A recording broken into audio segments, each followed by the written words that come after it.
रे रंगवती रे रंगवती रंगवती कनक लता हसी पदे कहल कथा रंगवती कनक लता हसी पदे कहल कथा। लाजे लाजे गो लाजे लाजे हे लाजे लाजे गो लाजे लाजे हे लाजे लाजे नई जाउची माथा गो नाई करो था हे लाजे लाजे नई जाउची माथा गो नाई करो था। सपना राजा सपना सपना राजा सपना रानी ताके सुता माले देला तो गुंठा रंगवती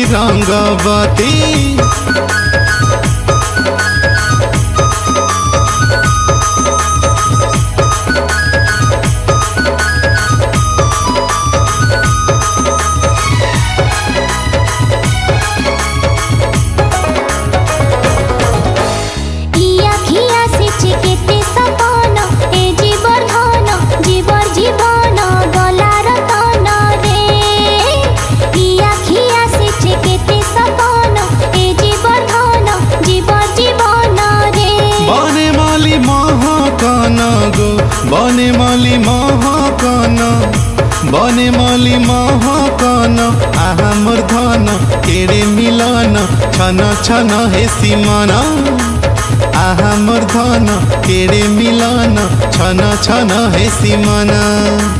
बिही खोजी कला सांग सरीसा बिही खोजी कला सांग सरीसा कुहु कुहु मने करे सुनु था रंगवती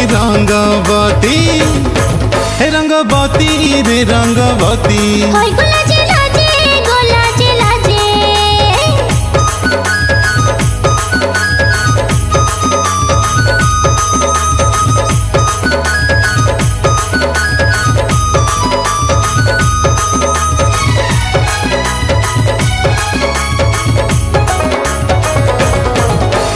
देखो थीमी तोर चका बदन राजा रतन मुह दर्पण कलिजा धन रे देखो थीमी तोर चका बदन राजा रतन मुह दर्पण रे। भंगा घरे चौका जन्हरे भंगा घरे चौका जन्हरे भंगा घरे चौका जन्ह दुई मोधन फूल चंदन पुरी जीवा दुई खाना दुई मोधन फूल चंदन पुरी जीवा दुई खाना। बासुगा साही आमर परिसा बासुगा साही आमर परिसा जुई जाई मल्ली अपराजिता रंगवती रे रंगवती हे रंगवती रे रंगवती कनक लता हसी पदे कहल कथा रंगवती कनक लता हसी पदे कहल कथा। हे लाजे लाजे गो लाजे लाजे होय गो लाजे लाजे गो लाजे लाजे हे लाजे लाजे नई जाउची माथा गो नाई करो था हे लाजे लाजे नई जाउची माथा गो नाई करो था। सपना राजा सपना सपना राजा सपना रानी ताके सुता माले देला तो गुंठा रंगवती